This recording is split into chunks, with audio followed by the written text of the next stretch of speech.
Welcome to Pop Culture Retro, which was recently voted the 15th best podcast by the residents of Golden Years Retirement Community in Boca Raton, Florida. Each show will revisit some of your favorite pop culture memories with insider and outsider perspectives. Now, please help me welcome your hosts, Moosie Drier and Jonathan Rosen. Hello and welcome to another edition of Pop Culture Retro. I'm Jonathan Rosen along with Moosie Drier, and today we are thrilled to welcome a Golden Globe nominated actor. He starred on stage and screen. He's been a musician, composer, and record producer. He starred in one of the most iconic musicals of all time, in Jesus Christ Superstar. But you have made it a dinner thief. Put away your sword. Don't you know that it's all over? Please help us welcome Ted Neeley. Ted, thanks so much for joining us. Oh my goodness, I'm so happy that you were able to do it. Thank you. Thanks so much. Yeah, Well, we have a lot to cover, but I want to start by going back with you. So you grew up in Texas. Was your family very musical minded, and were you into performing when you were a kid? Oh yeah, my mom and dad were both same. My dad was an oil field worker, but he'd come home every night from work and he'd take a shower and then we'd have dinner and then he'd bring out the guitar and we'd sing till we fell asleep. I have an older brother, younger sister, and they taught us how to sing when we were still wearing diapers. So there you go. Well, what kind of music did you enjoy when you were growing up? What did you personally listen to? You know, I listened to the radio, and whatever was happening on the radio, I fell in love with, and because of that, I started a band when I was a kid, and we copied everybody and did everything for everybody. And when we were in a town, it was so small, under 2,000 people. The whole county had under 5,000 people. So anytime there were parties, they called us to come and play. So we played music all of our lives. Was that part of the Teddy Neeley Five, or that came later? Yeah, no, that was the same band, guys. 5 of us from school there in Texas, and we decided when we graduated from high school to jump out to California and see what Hollywood was like. When we got out there, it was Beach Boys time. So plan, see how far back that's been. It was yesterday, actually. Now, if you heard it on the radio, we played it. And that's what got us into the nightclubs, because people could hear all the stuff that was currently playing. If you came up and requested a song and I didn't know it, I'd say, I'm so sorry. If you come back tomorrow, we'll have it for you. Because we worked for 4 hours every day learning all the songs we didn't know the night before. So there you go. One thing led to something else. By the way, the one on YouTube that's is you guys doing Always Something There to Remind Me. Fantastic version. Oh yeah, that was a big monstrous hit at that time, and we were on the Smothers Brothers show. They said, could you sing that one? Yeah, so we did that one. So here they are, the Teddy Neeley Weirdy Five. I walk along the city streets you used to walk along with me. Always something there to remind me. But if it hadn't been for the Smothers Brothers, we'd be somewhere in Texas in the desert looking for a place to stay. Yeah. It was incredible. They couldn't have been kinder. I mean, they were both crazy funny, Yeah. They loved the fact that we were Texas boys doing everybody else's stuff. Because thanks to them, when we finally got to California and got into a nightclub, they referred to us as that crazy Texas band. And everybody said, hey, we got to go see that crazy Texas band. They do everybody's song. So that's what gave us the opportunity to be seen. And next thing you know, we went on several other TV shows, and we were supposed to go back home for college, at the end of the summer. Mhm. 2 weeks before we were going back home, we all got our draft notice for Vietnam.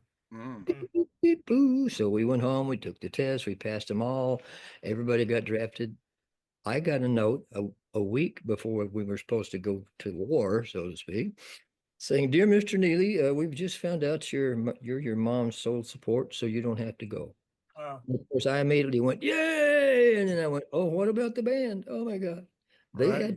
They came back alive, but it messed them up, So Wow. everything I've done, honestly, has been by being in the right place at the right time.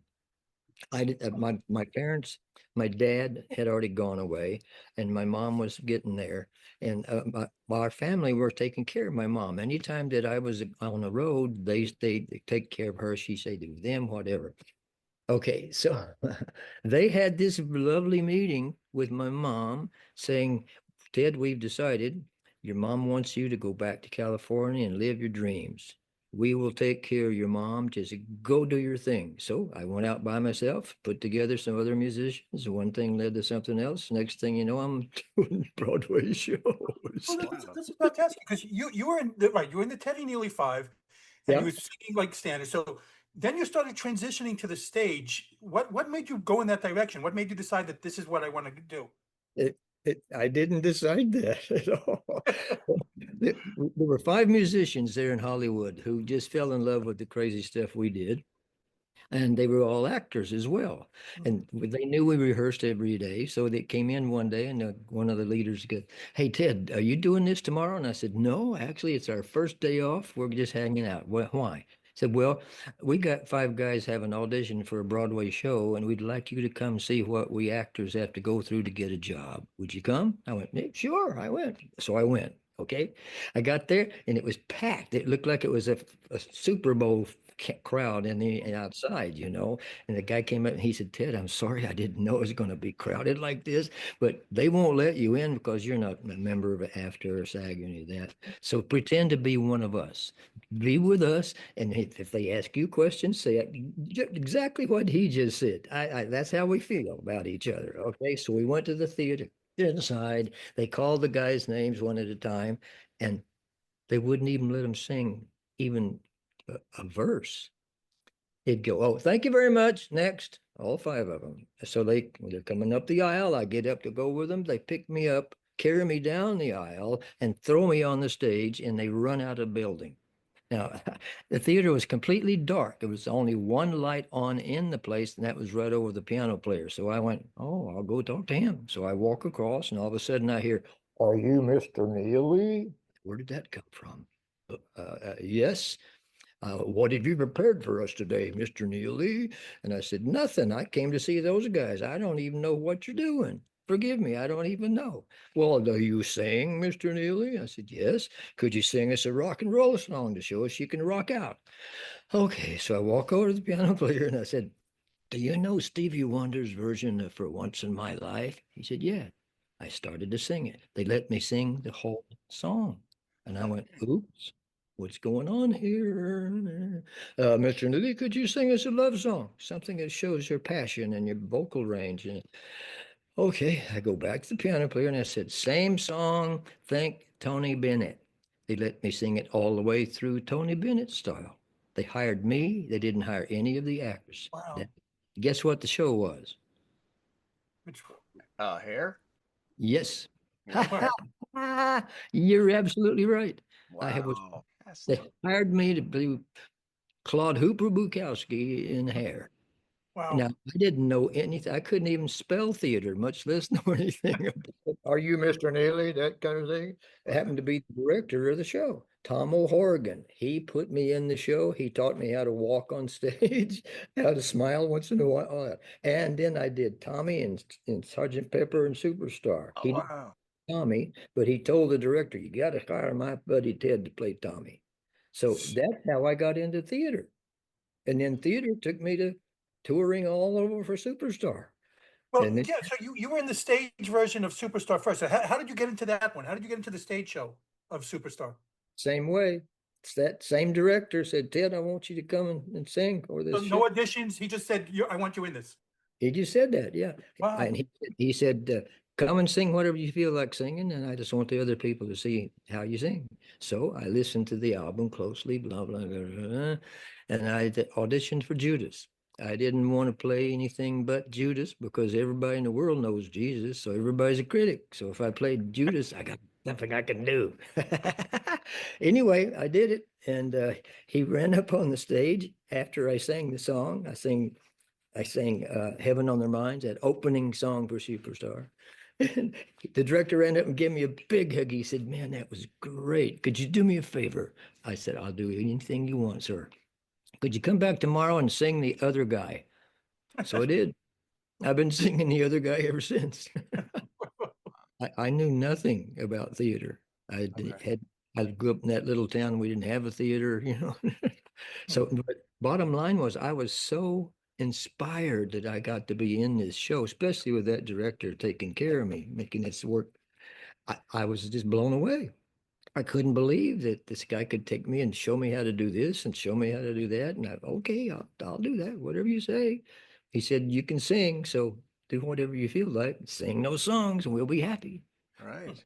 You go, no training at all. That's not fair to all the people who have such wonderful training to get into theater. Right. During the run of the show, though, it was heavily protested, right? I mean, what were your memories about that?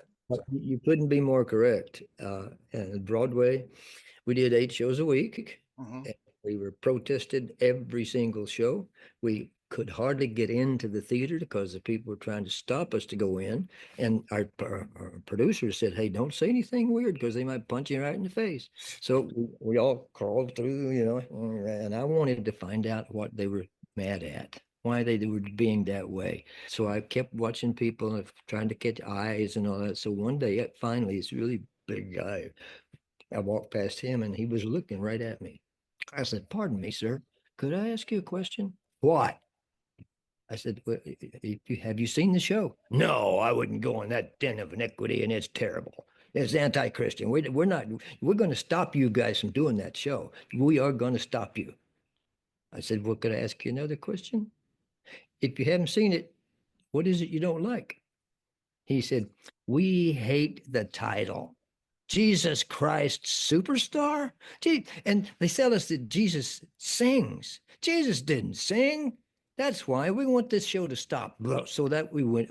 I said, well, could you do me one favor, please? Come in today as my guest. Watch the show. Stay in the lobby. Tell me what you hate. He said, you do that? Yes, sir. We want to make you happy. Boom. He watches the show. I go out at the end of the show. Minute I open the door, he goes, we love your show, man. It's incredible. We're going to bring all our friends. There you go. So the fact is that them protesting it was advertising it because TV was there every day. He didn't even know what he was protesting. Yeah, he didn't see. He hadn't seen it. He was told that he's supposed to protest it. Yeah, right. So you and that's an amazing story. But you and Carl Anderson, who played, eventually played Judas, you were both originally understudies. So how did you eventually take over the leads? I killed the guy that was playing. No, literally. The whole thing happened because they had been doing a tour from London of Superstar with the album. It was nobody knew anything at all about a movie, but they were in America, And whenever Hummel Horgan saw what they were doing, he decided he was going to do a Broadway show. So he got the rights to do it. Didn't talk to anybody but the people who ran the thing. Anyway, so again, Tom O'Horgan, the guy who got me in it, is the guy who decided to make it happen. He introduced rock music to Broadway with Hair. That was his first production. So anyway, so the thing about it was the songs were loved by everybody. I mean, obviously the record sold millions of copies, so if you were religious or not, people came to see the show. And those who loved the idea packed the house, whether it was matinee or evening. They were just there having a wonderful time. So the fact that we were advertised on TV every day kept bringing more people in.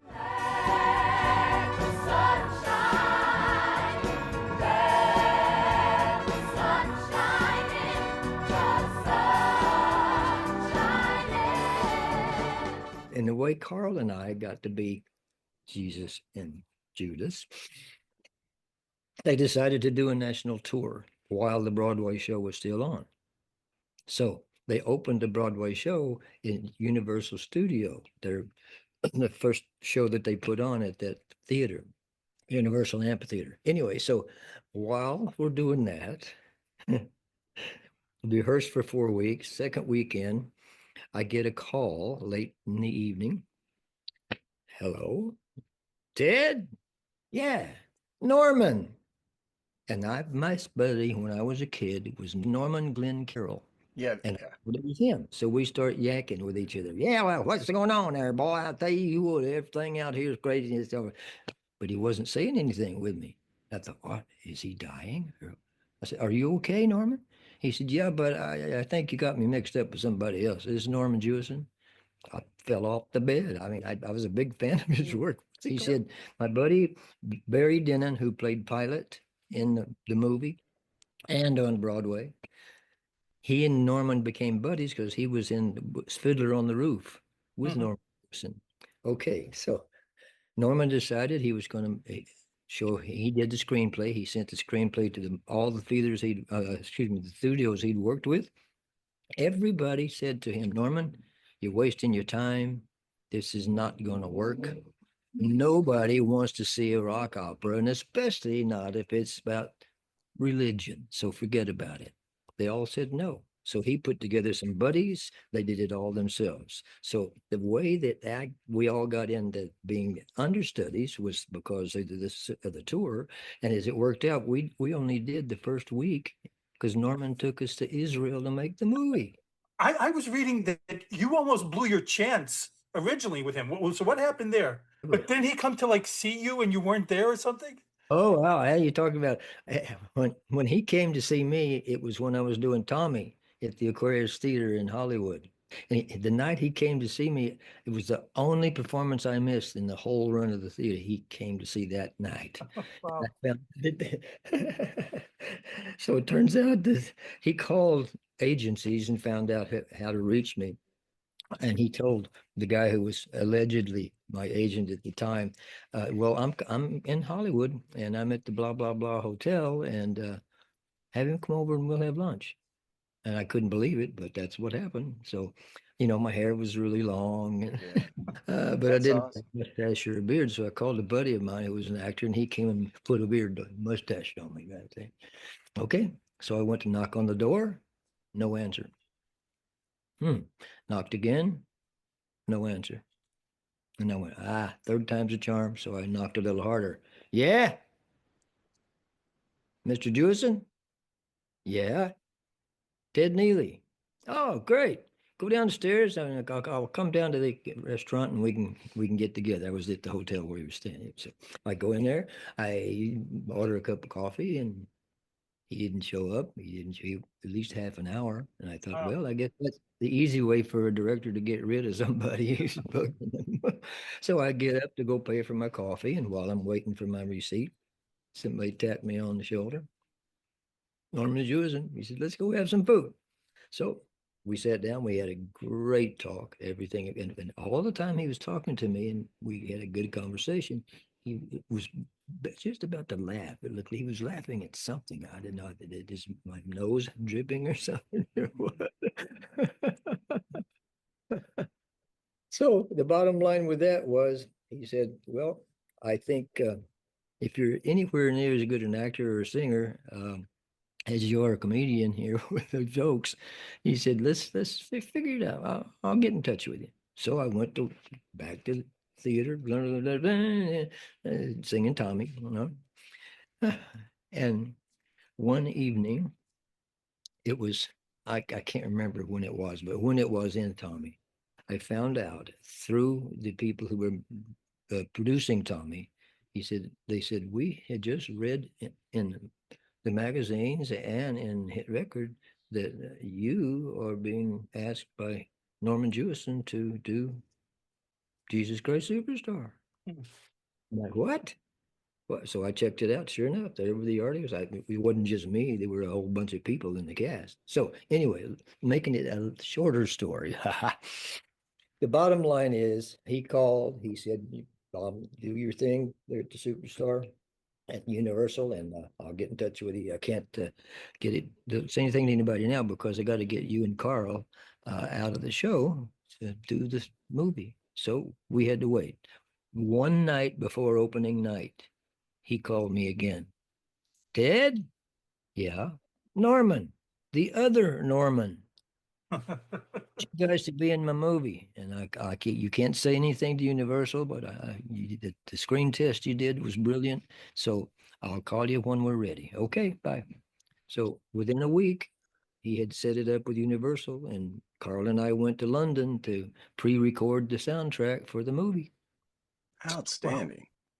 So you just mentioned all these people were up for it. Among the names that I saw that auditioned included John Travolta, and supposedly they were considering Mick Jagger and Mickey Dolenz from the Monkees. Do you know who else was up for it?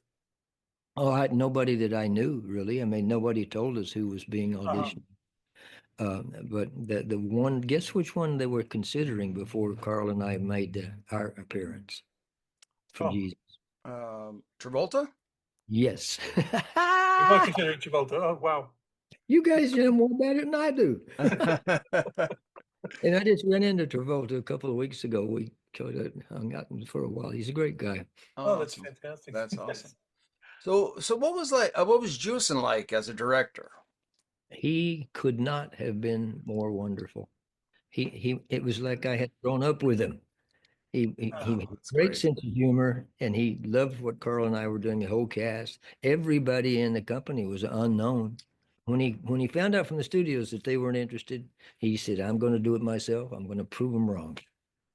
So as he's doing it, he's thinking, well, before I go out to Israel, I better get some well-known people, big name movie stars.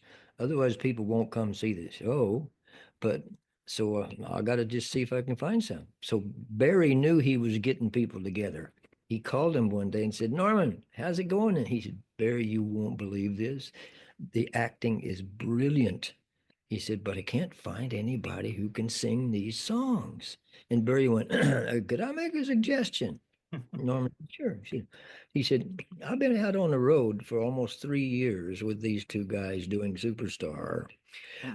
And I promise you they can sing the songs, no problem whatsoever." He said, "You may hate them, but please give them a chance. Just please, okay?" So he said, "Okay, I'll give you a call and we'll see what happens." And this is while we were still doing hair. Anyway, so oh, this is crazy. I feel like I'm wasting your time here telling you all this, but No, not at all. You're doing the opposite of that. Are you Yes. kidding me? This is crazy, valuable, and wonderful to listen to. Yes. We're comfortable. You okay. talk about anything you want to talk about, sir. Yes. Well, thank you. That's Uh-huh. very okay. So the thing happened with that Carl and I had no idea about anything because, again, until we got into Superstar, neither one of us had done any theater, anything like that. He was a jazz singer, and I was a screaming rock and roll drummer, and our paths crossed with our bands all over the place. So we were really good buddies before we got into any of this. Mhm. So when I went and auditioned, and they said, "Come back tomorrow and sing the other guy," Well, I called Carl immediately when they told me the guy told me he wanted me to do the other guy. So I called Carl and I said, "Carl, you got to get here. You got to come to the same place where I just was a few days ago, and you have to audition for Judas in Jesus Christ Superstar, the movie." He went, Hmm. "What?" Because he wasn't an actor either. Brilliant jazz singer, man. But that's how we both got into the movie, by accident. You just mentioned that, the movie was filmed in Israel. What was that experience like getting to walk like the same places where the people you were playing did? You just answered your question. Because he could have done it in any desert, anywhere, no problem at all. Mhm. But he chose to go to Israel, to the place where it really happened, so we could feel what you just said. And Wow. he could not have been more correct. No matter where we walked, literally, we felt, "Let's see, who am I walking with today?" It was that way through the whole film. And the film was brilliant. Yep. Everything we did, he just blessed us. He never once said, "Don't do that." Or he would always come up to Carl and me when we were doing it together. He'd say, "So, how do you feel about this part today, guys? You have any suggestions?" He didn't say, "I want you to do this, I want you to do that." So we discussed it and boom, we did it. Now, it was the most incredible experience of my life. Because imagine, if you will, being in Israel, and it happened to be right after the 6 Day War. Now, he waited for almost 3 months before we took us over there when he cast everybody because the war was still going Right. on. And they said, "We'll call you when it's done." So he gets the call and it's done. So we all go over there. And everybody was unknown except, like I said, Barry Denon. He was in Fiddler on the Roof with Norman. So when we had the first day just to go and check out the local sodies, the places where we're going to shoot, he took us all and he said, okay, I know all of you except Barry have never been in a movie. And I think that's great. He said, it's perfect for me because the bottom line here is if I had, say any major actor, actress, what have you, it would at least get people to come see the movie. But he said, when I looked at yours and Carl's screen test, he said, I could not believe the fact that you both made me think I was looking at the real people because I didn't know the actor. Maybe that's how Jesus looked. Maybe that was Judas. Who knows? He said, and everything you guys do is as if you rehearsed it for years. And we hadn't had any rehearsals at all. It was because we were buddies, you see. We knew the music because we'd done tours with the show. So he talked to us as if we were Academy Award winning people, all of us, not just Carl and myself. He made it feel like we were important every day. And every scene we did was brilliant. And we always laughed. It was always, we're right there where it happened. Now, he said, so today I know since you haven't been in a movie before, on a set with a director, what you hear him say most of the time is action and cut. And when I say action, that means hit your mark. And when I say cut, that's it. All of a sudden, one of the actors, one of the apostles, happened to be the guy that played Peter. He said, excuse me, Mr. Jewison, but which one of us is Mark? Just like that. Jewison fell in the sand laughing. That's hilarious. Yeah, that's how stupid we were. We didn't know what he was. That's how green you were. That's all. You just hadn't been in that environment yet. You didn't know the lingo. You didn't know Mark. You didn't know. You were just learning action and cut, I guess. What a magical time! Because also, did you meet your wife on that production? Just took that right out of my mouth. I was going to say that literally because being in that film, what could be better than that? And there's the lady. There you go. Came my wife, and she's sitting right here next to me. Yeah. She's still putting up with me after all this time. So, wow. I mean, that's just amazing all around. Right. I mean, on a personal level, on a professional level, spiritual level, all of it. It's just all came together. That was a pinnacle of everything, of your future from that point on. I love it. And here we are 52 plus years later, and she's still putting up with me. And the people in the world are still putting up with the movie. And we're doing screenings everywhere all the time. Sure. So we recently had on Tim Rice recently, one of the creators. So did you have a lot of interaction with Tim and Andrew Lloyd Webber? Oh, didn't have any with Andrew, but with Tim was all our best buddy, but and Tim, great sense of humor, all kinds of crazy things. He would, anytime we were anywhere in Europe, he would come and see us and celebrate with us and all that. But the whole thing about Leanne and I meeting out there in the desert, she's from the National National Ballet of Canada. And she grew up in that ballet company. Wow. And she danced with, Baryshnikov and Nureyev and all of those people, classic ballerina. Well, Norman Jewison's company was in Toronto. So he took some people that his buddy, who was the choreographer of the film, had worked with his dancers. So that's how she came over there with the dancers. And I came over there with Carl and several of the people who were in Superstar on stage as well. So it was a family affair. Definitely. Yeah. So you have fond memories of all your castmates? Oh yeah, there wasn't a bad one in the bunch anywhere. Everybody had a great sense of humor, and a lot of the people who were in the movie were people who were either on the Broadway show or on the tour with us. So we were a family all together, no question. It looked like it because I tell you. So when we had Sir Tim Rice on recently, I went back and revisited a lot of his work, including Jesus Christ Superstar, and you guys just look like you really do travel together in a van and definitely you jive and together. It was great. It was a group of friends, and Norman was the perfect guy to direct it. Oh God.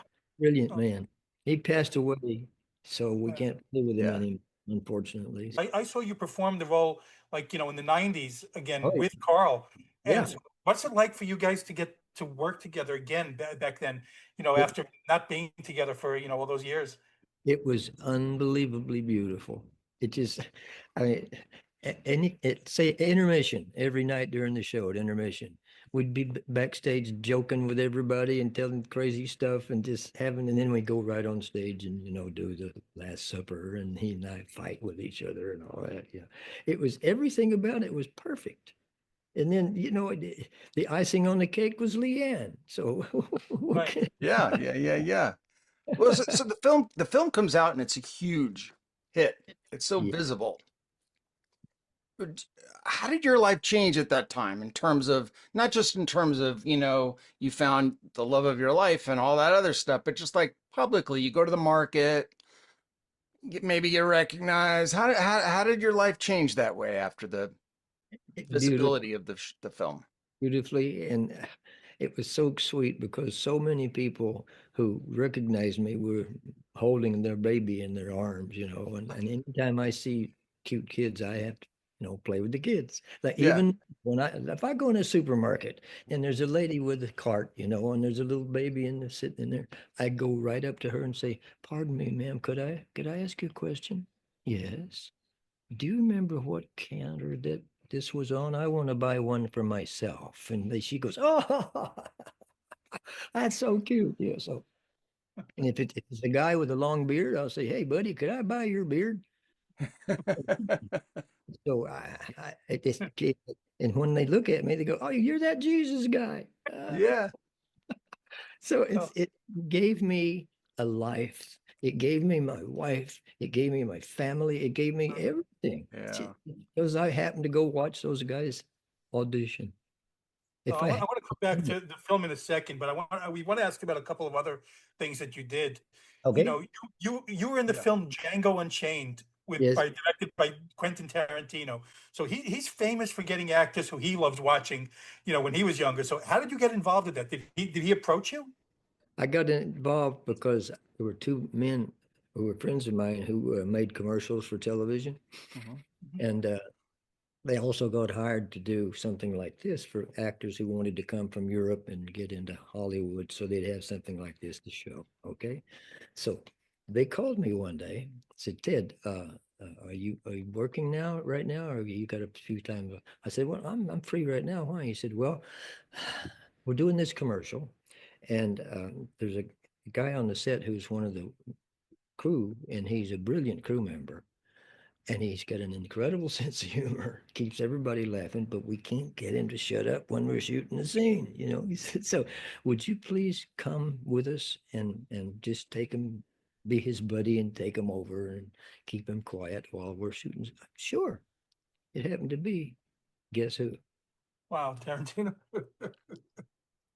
Yeah. Yep. Quentin Wow, Tarantino. wow. It was Tarantino. So the guy said, "What should I do?" I said, "Get us to the tall seats like a director would have. Put his name on the back of one and my name on the back of the other. So that's where he and I will sit when you're doing it." "Ah, good idea." So we did it, and it was perfect.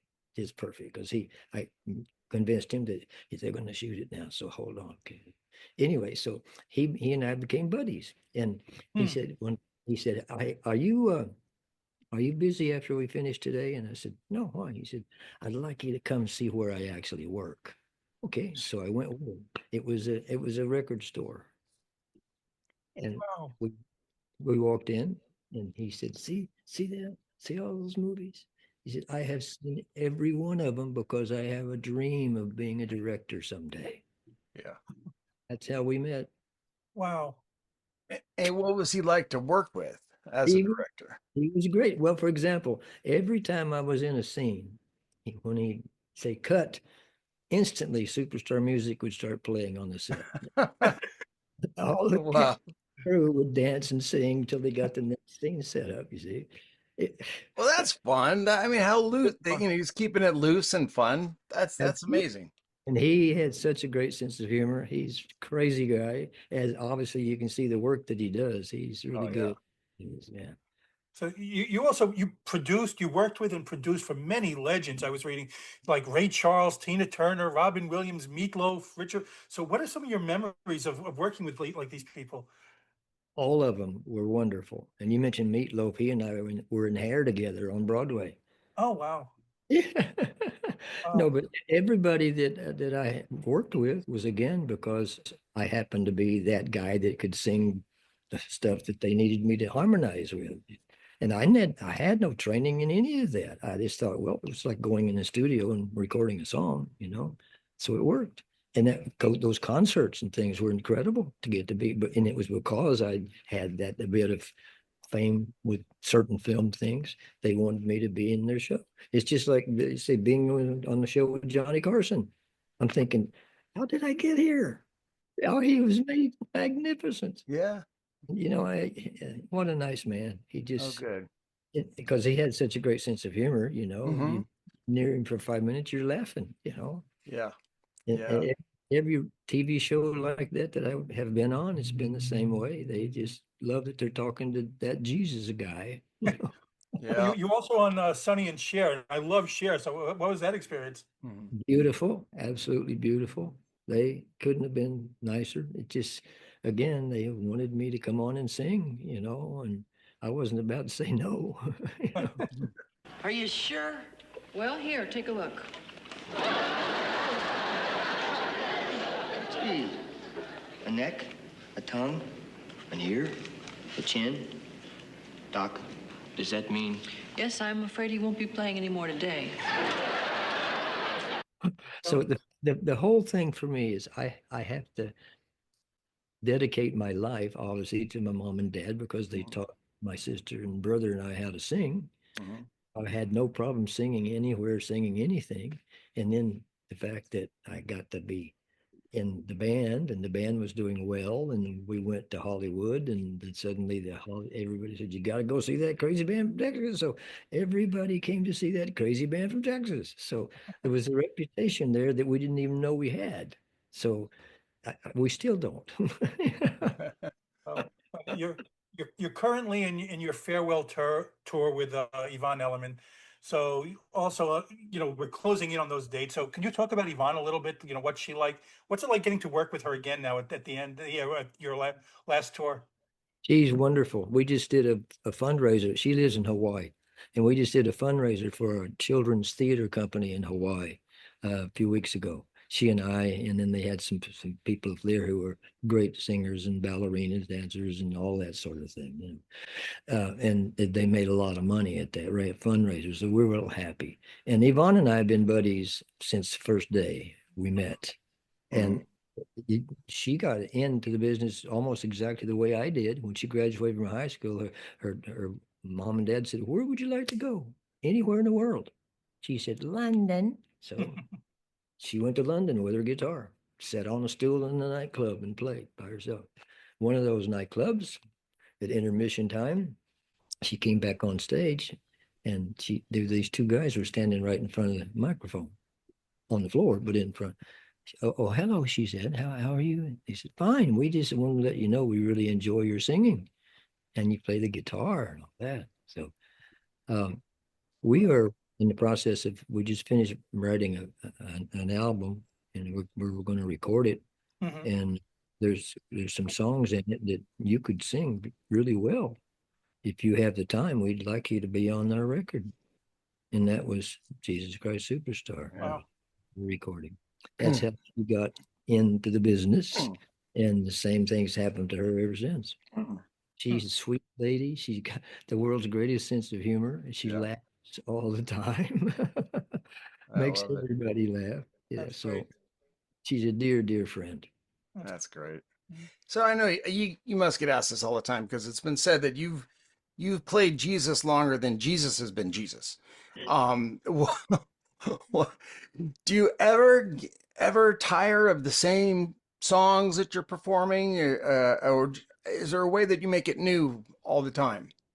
Well, I have to say that these songs, once I actually got seriously listening to them, I responded just like the rest of the world did because I thought they were great songs. Yeah. And I not yet find a moment I have done in all of these years that I didn't feel like I was doing it the first time all over again. Oh, And especially with I love Gethsemane, that. because that's a magnificent, powerful song, and the audience goes berserk whenever you sing it, you know. But everything about the show is just there have been so many times whenever after I got to be successful doing the tours that I wouldn't sing Gethsemane during the rehearsals. I'd sing Mm. everything else, but I wouldn't sing Gethsemane until the show played. Well, each time that happened, the, the cast would be on one side of the stage watching me sing Gethsemane when I first came on, because they hadn't watched me sing before. See, so every time I sing it, it's new all over again. I find new things in the Yeah. song. So Tim Rice with those lyrics and yeah, Andrew with those melodies. Holy potatoes! He just yeah, no, agreed. Yes. So the end of the tour, I was looking on your website. The end of the tour is scheduled for the end of July. As we get closer to those dates, what goes through your mind? It has to be so bittersweet. we well, my business partner's named Frank Munoz, and he's with Metallica. He's been with them for 25 years.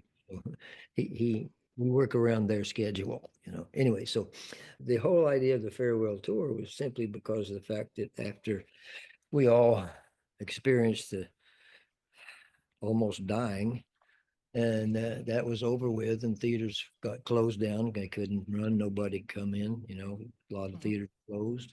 And since that, most of the theaters that we constantly return to have closed down. So we're running out of places to go do it, you know. So we decided let's make this the farewell tour. And I didn't like the idea, but I understood what they were saying. Mhm. Shortly after we decided to work on the farewell tour, I heard about Cher doing her farewell Right. tour. Yeah. You know how long she's been doing her Right. farewell? Yeah. She's been saying goodbye for decades. Yes. That's right. So I went, well, maybe that might work for me too. Well, Elton John was guilty of that for a while too. I, it I think started. I think I saw Cher's first farewell tour in like 2012, I think, Mhm. actually. But, so, yeah. And you enjoyed it too, right? Yes, I did. So Yeah, you made the film like 50 years ago, and it still has so many fans. So what do you attribute its staying power? exactly the fact that the people who first saw it and loved it, you know, they passed it on to their family. They show it to the babies and the children, and then the children would have children and so on. That's what's kept it alive, literally, because 90% of the people that I see, maybe 99%, because I always talk to them after the show. Most of them will say, I saw your movie when I was 6 years old, and Yeah. blah, blah, blah, blah, blah. And they've got children now. So they come back again. When we go back to their hometown, they come back and bring more children, you know? Yeah. Oh, the fun we had doing it and going, my God, how did we get this, man? And Yeah. this many years later, it's still amazing. And, you know, with Carl, it was Judas, and with me, it was Jesus.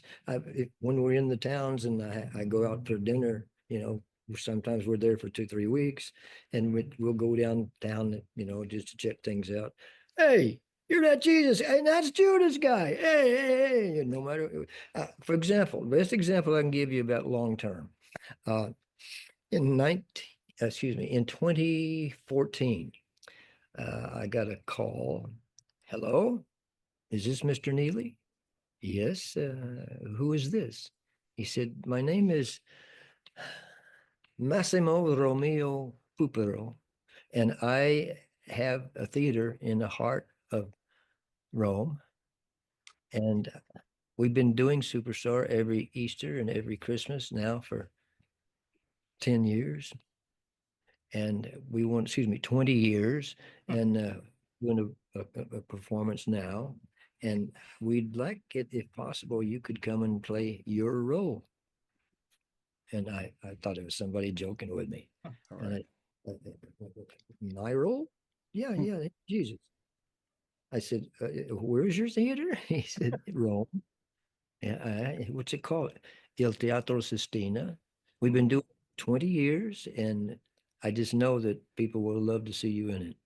So I tried to be professional. Well, let's just say this. If we can work this out, how long would you need me for?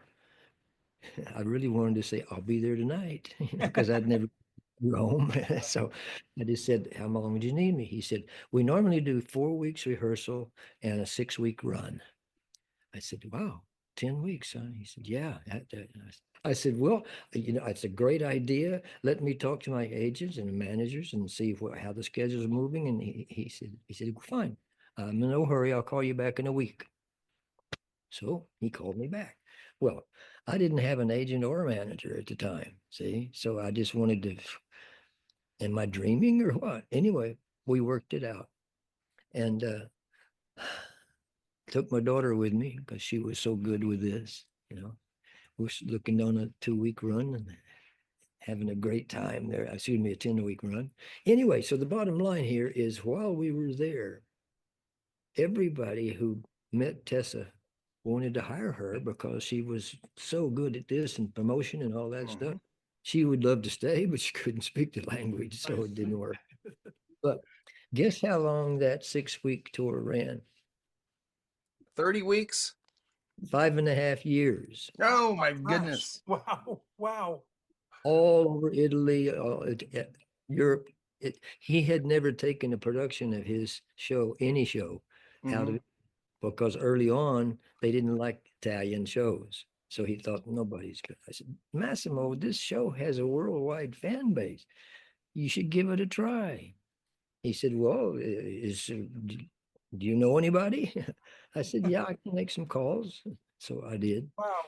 Anyway, he was able to do it all over everywhere. And now he has a second theater that I was over there not too long ago when he opened that one. It's just unbelievable what this show has done for everybody who's been involved. Are you able to enjoy other performances of the show, or do you just feel like so identified with the role that it's hard for you to enjoy someone else doing it? No, not at all. I have seen a few that were not so good, but every time I've seen anyone, it's really a great production. Yeah, I could tell you're not egotistical. I can Right. tell what your answer was going to be to that. I mean, you're not one of those, because you didn't start out as an actor. You kind of tripped and fell into it. Yeah. That's right. Yeah. It was a great fall, I'll tell you. Yeah. Well, I was reading that you have so many things. So what's next for you? What do you have planned after this farewell tour? Well, I'll go into the production side of it, and I have several friends who write and produce and direct and all that. So I can at least find a place to maybe shine shoes or something. I think you could do whatever you wanted to do. Yes. Yeah. And how can people follow you on social media? Yeah, well, if it's about the business, it's tedneeley.com. And if it's for what we're doing on the tour, any tours that we're doing, that's all, any information anybody would want to know is on that. You can ask questions about when are you coming to my hometown, Right. Yeah. And the reason I use that is because when people find out they can reach me, then I say, okay, find a theater in your hometown that's got a magnificent screen, that's got an incredible sound system, and give us the phone number and we'll set it up, because we can set it up with them if we know they want to come. So it's perfect. I'm going to have to do that for my hometown. So Where's your hometown? I'm in South Florida now. South Florida is one of our most successful places that we get to go. Oh, fantastic. I would have to do that. Yes, I loved seeing you on Broadway, and so I'd love to see you again there doing this. Yes. And it's great. The audiences are wonderful. They sing along. Sometimes they dance along. And then we have a VIP meeting before the show for an hour. And then after the show, I stay there until everybody gets sick of my home. That's what I was thinking. That's so fortunate, Ted, is that because a lot of us we've done a lot of I've done a lot of theater myself, but this particular show, and Hair also, I would say, but Jesus Christ Superstar is one that you've got to be in a coma not to come out feeling good.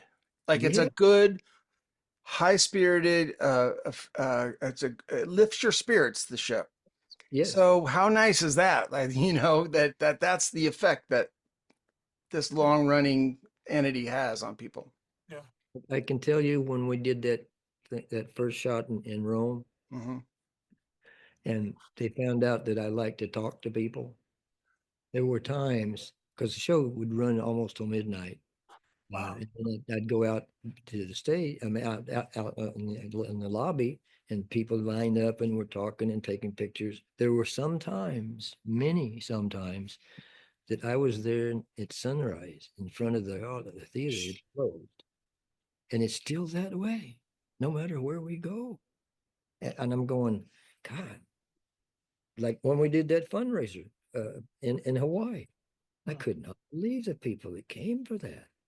And it was to raise money for this children's theater to teach them how to get into dancing and acting and singing, and Yvonne and I got to do it. So everything that has happened, like I said, happened because I was somewhere at the right time with the right place, and people just. I'm a hugger too. I can't help myself, So they call them. Could I please have a Ted hug? Yeah.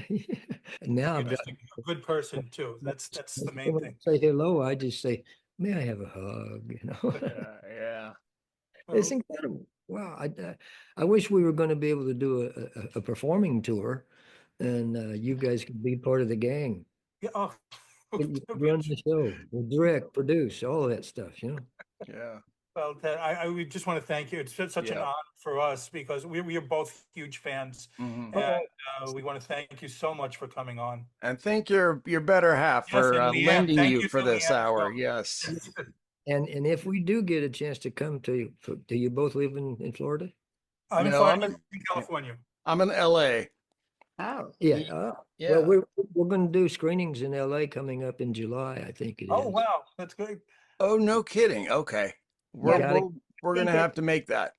Like the 25th through the 29th or the 30th. And where's that going to be at? And do you know? Yeah, Burbank and Santa Monica and at the, what is it, the Lumley Theaters? Oh yeah, the Burbank Santa Monica has me surrounded where I live. That's right there. Yeah. The Lumley theaters. The Lumley, They're yeah. The all Limleys. Yes, Yeah. Well, Yeah. Leanne, did you want to pop on the camera for a second to say hi? Oh, I don't. Absolutely. Hey. Hi. Hey. And thank you Great both to so see. much. Yeah, thank you. All And if you right. TedNeeley.com, I think it'll give the dates and stuff for Yeah, that. it's all yeah. there. The information is there. Excellent. We'll put that on the Put it on the screen. screen. Yeah, as well. The reason we're not out there now is Frank's out there with Metallica, and they don't. Yeah. So we working on his schedule, obviously. Yeah. All right. And Here's so Ben. we're going to pick it up then. So Very good. I'm gonna sign us off, and so if you want to hold on a second, I'll sign us off, and then Yeah. we'll give all the. Thank well, you guys. Yes, and thank you. Yes, again, this has been Pop Culture Retro. I'm Jonathan Rosen with Moosie Drier, and again, a very special thanks to Ted Neeley as well as Leanne for setting this up. And please like, comment, and subscribe. Thank you Alright. so much, both of you. Thank you for tuning in to Pop Culture Retro, where no one was hurt during the making of this podcast. Listening to this podcast just makes you really cool.